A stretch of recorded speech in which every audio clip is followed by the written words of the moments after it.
Olá, irmãos, sejam bem-vindos à nossa série.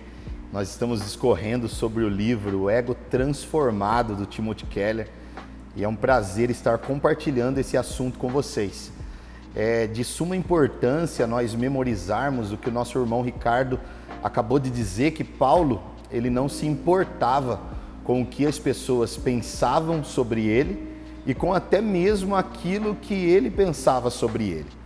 É importante nós ressaltarmos isso, porque de certa forma todas as pessoas, elas buscam esse veredito, sabe? Busca essa aprovação, busca essa confirmação daquilo que elas pensam, fazem, das atitudes delas. Então todos nós, em determinado momento do nosso dia, quando estamos com o nosso ego inflado, ou seja, com o nosso ego murcho, nós buscamos esse veredito, buscamos essa aprovação das pessoas. E isso faz com que nós constantemente, como Paulo vai dizer lá em 1 Coríntios capítulo 4, ele vai dizer que constantemente nós estaremos diante de um tribunal, em um julgamento.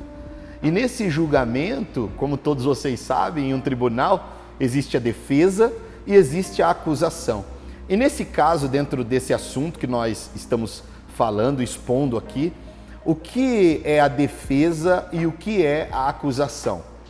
Quando você tem uma atitude, seja partindo, melhor dizendo, do individualismo, tudo que você faz de bom quando você está nesse tribunal, buscando esse veredito das pessoas que cercam você, tudo que você faz de bom ou que você faz de ruim, servem como prova para que você possa estar sendo, a sua perspectiva, aprovado ou reprovado, para que você possa, de certa forma, ter uma autoestima elevada ou ter uma autoestima baixa.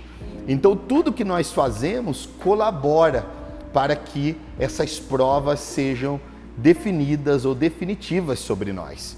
Mas uma coisa curiosa é que Paulo, quando ele vai declarar que está nesse tribunal, e aonde que esse tribunal acontece? Aqui, dentro da sua própria mente, dentro da sua própria consciência.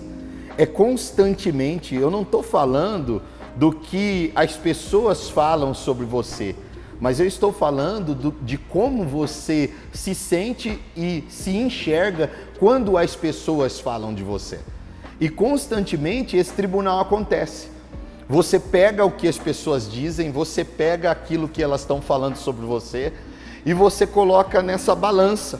Você coloca nesse lugar onde isso pode se tornar uma defesa, ou algo que vai rogar em sua defesa, ou algo que vai rogar em uma acusação sobre você. E como Paulo ele consegue se livrar desse lugar de julgamento?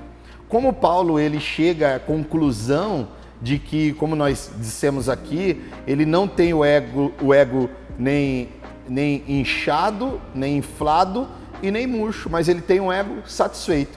Como que ele chega nesse lugar? Ele entende que o seu julgamento já está encerrado. Se você for pegar os primeiros versículos de 1 Coríntios capítulo de número 4, você vai perceber que Paulo ele tem uma clareza que o seu julgamento já está encerrado e por isso ele não precisa mais permanecer nesse tribunal. E a partir de então, ele começa a fazer o quê? A ferir a sua mente com as verdades do Evangelho. Verdades essas, como Romanos capítulo 8, versículo de número 1 vai dizer, portanto, nenhuma condenação há para aqueles que estão em Cristo Jesus. Então, Paulo constantemente, ele traz essa verdade do Evangelho à sua mente, porque ele já não está mais nesse lugar de julgamento. Ele já não está nesse lugar onde ele busca o veredito das pessoas a respeito de quem ele é, ou de quem ele poderia ser, ou de quem ele deveria ser.